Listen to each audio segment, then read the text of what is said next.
नमस्कार दोस्तों, मैं हूं आशीष शर्मा और आज वन देशभक्त के इस कार्यक्रम में मैं आपसे एक बहुत ही गंभीर सवाल पूछना चाहता हूं। मैं देश के प्रधानमंत्री से पूछना चाहता हूं कि पंजाब की जनता का क्या दोष है। पंजाब में अप्रत्याशित बाढ़ आई हुई, 46 लोग मारे गए, 4 लाख से ज्यादा लोग प्रभावित हुए हैं, हजारों एकड़ कृषि भूमि बर्बाद हो चुकी है। मगर साहब मजाल है, प्रधानमंत्री नरेंद्र मोदी उस पर एक शब्द बोले और दूसरी तरफ दिल्ली में मुख्यमंत्री रेखा गुप्ता इस वाहियात प्रचारक धीरेन्द्र शास्त्री का स्वागत कर रहे हैं। जहांगीरपुरी में जल भराव है, लेकिन इस ढोंगी का स्वागत करने के लिए समय है। देखिए दोस्तों, पंजाब की हालत क्या है। 46 लोगों की मौत, 2000 गांव प्रभावित, 4 लाख से ज्यादा लोग बेघर, हजारों मवेशी मर चुके हैं, कई जगहों पर घरों की फर्श पर सिल्टिंग पड़ी हुई है। मगर प्रधानमंत्री नरेंद्र मोदी की पंजाब बाढ़ पर चुप्पी निहायत ही शॉकिंग है। आप जानते हैं दोस्तों, रोज मैं पंजाब बाढ़ और लोगों की समस्याओं पर लिख रहा हूँ। मैं खुद जमीन पर नहीं हूँ, मगर इसका मतलब यह नहीं कि पत्रकार उस मुद्दे की बात नहीं कर सकता। इस देश के प्रधानमंत्री की खामोशी एक ऐसे राज्य पर जो पूरे देश का पेट भरता है, यही आम पंजाबी सोच रहा है कि हमारे साथ इतनी बड़ी नाइंसाफी क्यों। देश की जनता, देश की मीडिया, खुद सरकार ने बहुत देर बाद प्रतिक्रिया दी। 48, 60, 70 घंटे बाद जाकर ये लोग नींद से जागे। मैंने खुद 24 घंटे बाद जाकर एक कार्यक्रम किया। मगर आपको समझना पड़ेगा, मैं कोई 24 घंटे का न्यूज चैनल नहीं। जब मैं वो खबर कर सकता हूँ अपने सीमित संसाधनों से, तो प्रधानमंत्री नरेंद्र मोदी को कौन रोक रहा है? कौन रोक रहा है पंजाब बाढ़ पर टिप्पणी देने से? क्योंकि पंजाब बाढ़ में जो सबसे बड़ी समस्या सामने उभर कर आई है, तालमेल की कमी, राज्य सरकार और केंद्र सरकार में तालमेल की कमी। राहुल गांधी ये मुद्दा उठा रहे हैं, अरविंद केजरीवाल ये मुद्दा उठा रहे हैं। राहुल गांधी कह रहे हैं, साहब आप माँ की गाली का मुद्दा बना रहे हैं, मगर आप खामोश हैं पंजाब पर। मैं प्रधानमंत्री से पूछना चाहता हूँ, प्रधानमंत्री को एक बयान देने से कौन रोकता है? मैं समझ सकता हूँ आप नहीं जाना चाहते, भाई आप तो मणिपुर भी नहीं गए थे। मणिपुर में अब भी हालात सामान्य नहीं है। पहलगांव में आतंकी हमला होता है, प्रधानमंत्री याद है कहाँ थे? सऊदी अरब में थे। सऊदी अरब से लौटकर कहाँ जाते हैं? कश्मीर नहीं जाते हैं। शहीदों की विधवाओं से मुलाकात नहीं करते हैं। प्रधानमंत्री जाते हैं बिहार चुनाव रैली को संबोधित कर रहे हैं। उसके बाद प्रधानमंत्री जाते हैं केरल, जहां मंच पर शशि थरूर के साथ हंसी ठहाका करते हैं। उसके बाद आंध्र प्रदेश जाते हैं, जहां पवन कल्याण और चंद्रबाबू नायडू के साथ हंसी मजाक करते हैं। और अब पंजाब की समस्या हमारे सामने और प्रधानमंत्री एक शब्द नहीं बोल रहे हैं। प्रधानमंत्री चाहते तो जा सकते थे, मगर मैं समझना चाहता हूँ कि पंजाब को लेकर ये तेवर क्या है? क्या है ये तेवर? मैं नहीं भूला हूँ, किसान आंदोलन हुआ था, 700 किसान मर गए। आपको याद होगा सत्यपाल मलिक ने क्या कहा था?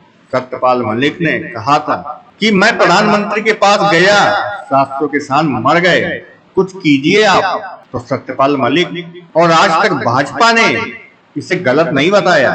प्रधानमंत्री ने कहा था कि 700 किसान मेरी वजह से थोड़ी ना मरे। फिर आपको यह वीडियो याद होगा, प्रधानमंत्री पंजाब गए थे और उनकी गाड़ी फ्लाईओवर पर रुक गई।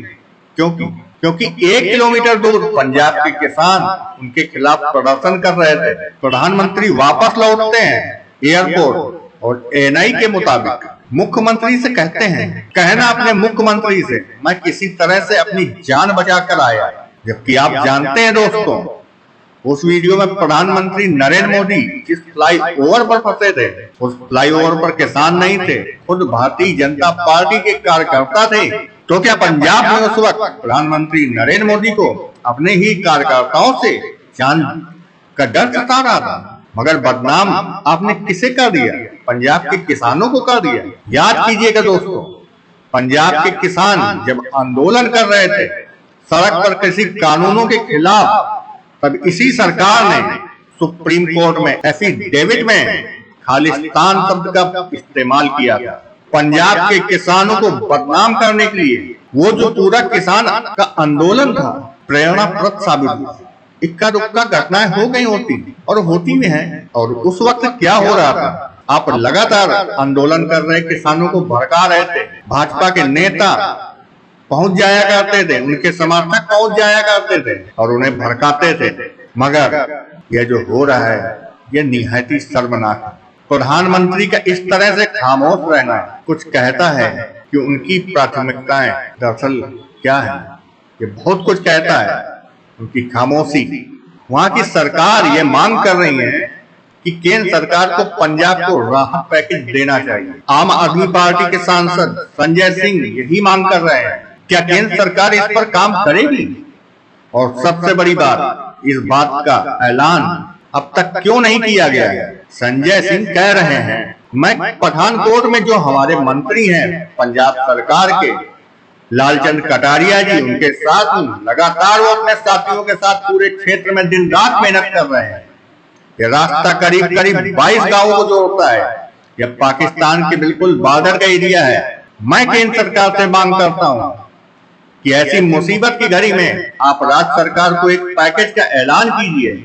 बाढ़ में राहत देने के लिए ऐसा पैकेज दीजिए जिससे कि यह जो तबाही हुई है, त्रासदी हुई है, जो नुकसान हुआ है, उसकी भरपाई की जा सके। अब सुनिए, 9 सितंबर को मोदी जी पंजाब जाने वाले, जब पूरा मामला राजनीतिक हो गया, यह तब जब ऑपोजिशन ने सवाल उठाए ये कैसी प्राथमिकता है। और हाँ, दूसरी तरफ दिल्ली के मुख्यमंत्री रेखा गुप्ता, इनके पीडब्ल्यूडी मंत्री प्रवेश साहिब सिंह वर्मा कह रहे हैं कि कहीं कोई जल भराव नहीं है। हाँ दोस्तों, वो बोल रहे हैं कहीं कोई जल भराव नहीं। और रेखा गुप्ता क्या कर रही हैं? यहाँ देखिए, इस वाहियात आदमी का स्वागत कर रहे हैं, धीरेन्द्र शास्त्री का। मैं आपसे समझना चाहता हूँ रेखा जी, चलिए इससे वोट मिल जाएंगे आपको, मगर दिल्ली में ऐसे हालात दोबारा ना हो, इसको लेकर आपकी क्या प्लान है? अब भी दिल्ली के कई इलाकों में जल भराव है, इसे आप नजरअंदाज कर रहे हैं, मगर आपका ध्यान है धीरेन्द्र शास्त्री का स्वागत करना, इसके अलावा और कुछ नहीं। आपके जो विधायक हैं, नेता हैं, वह जमीन पर उतरे हैं, वह चुनौती दे रहे हैं पीडब्ल्यूडी मंत्री को कि आप जो कह रहे हैं कि भाई जहांगीरपुरी में जल भराव नहीं है, हम आपको चुनौती दे रहे हैं। देखिए दिल्ली में हालात अब ठीक नहीं है। आपके एक विधायक ने वीडियो पेश किया, देखिए ये जहांगीरपुरी का हमारा DE ब्लॉक है। पिछले 4 दिन से इसी तरह से पानी भरा पड़ा है। 48 घंटे से लोगों के घर में बिजली नहीं है। दोस्तों, जब इस दौर का इतिहास लिखा जाएगा, याद किया जाएगा कि प्रधानमंत्री नरेंद्र मोदी गंभीर मुद्दे को लेकर कितने इनसेंसिटिव रहे। मणिपुर पर आप कुछ नहीं कहते हैं, अहम मुद्दों पर आप खामोश हो जाते हैं, महिलाओं के अपमान पर आप खामोश हो जाते हैं। उल्टा आपके ऐसे बयानात हैं जिसमें आप विपक्ष की नेत्रियों की तुलना कभी तारका, कभी सूपनखास करते हैं, कभी 50 करोड़ की गर्लफ्रेंड कहते हैं, मगर फिर आप माँ की गाली का मुद्दा बनाते हैं। वह माँ की गाली जो न तेजस्वी यादव ने दी, न राहुल गांधी ने दी। पंजाब के प्रति प्रधानमंत्री नरेंद्र मोदी के ऐसे तेवर क्यों हैं? मगर हाँ, दूसरी तरफ पगड़ी पहनकर गुरुद्वारे में जाकर हलवा खाते हैं, ये तमाम तस्वीरें दिखाई जाती हैं। क्यों? क्योंकि इसके जरिए आपको राजनीति करना है। मगर जब पंजाब एक समस्या, एक चुनौती का सामना कर रहा है, तो आपके मुंह से एक शब्द नहीं निकलता। दिल दुखता है दोस्तों, और मेरा दिल इसलिए दुखता है क्योंकि मैं एक इंसान हूँ। आम पंजाबी के जज्बे, उनकी ताकत, उनकी कमजोरी, उनकी सुरक्षा, उनकी असुरक्षा, इन तमाम चीजों का मुझे अंदाजा है। यही वजह है, चाहे किसान आंदोलन हो या पंजाब के सामने जो बाढ़ की स्थिति है, मैं इसलिए उस मुद्दे को नहीं भूला हूं। मैं एक इंसान हूं दोस्तों, कोई रोबोट नहीं हूं। मैं नॉन बायोलॉजिकल नहीं हूं कि हर मुद्दे को मैं बगैर किसी इमोशन के साथ आपके सामने रख सकूं। क्या ये सही है दोस्तों? बताइए। मैं आपसे पूछना चाहता हूं, क्या आपको ये बात अखरती नहीं कि देश के प्रधानमंत्री पंजाब पर एक शब्द नहीं बोले? अभी वह चीन से लौटे थे, तो बस सूत्रों के हवाले से खबर आई थी कि जिसमें प्रधानमंत्री ने कहा था कि मैंने भगवंत मान से बात की होगी, मगर क्या फोन पर बात करके बात खत्म हो जाती है क्या आपको कम से कम एक औपचारिक बयान तो जारी करना चाहिए। अरे भाई, अफगानिस्तान में भूकंप आता है, 600 लोग मारे जाते हैं, आप उस पे बयान देते हैं।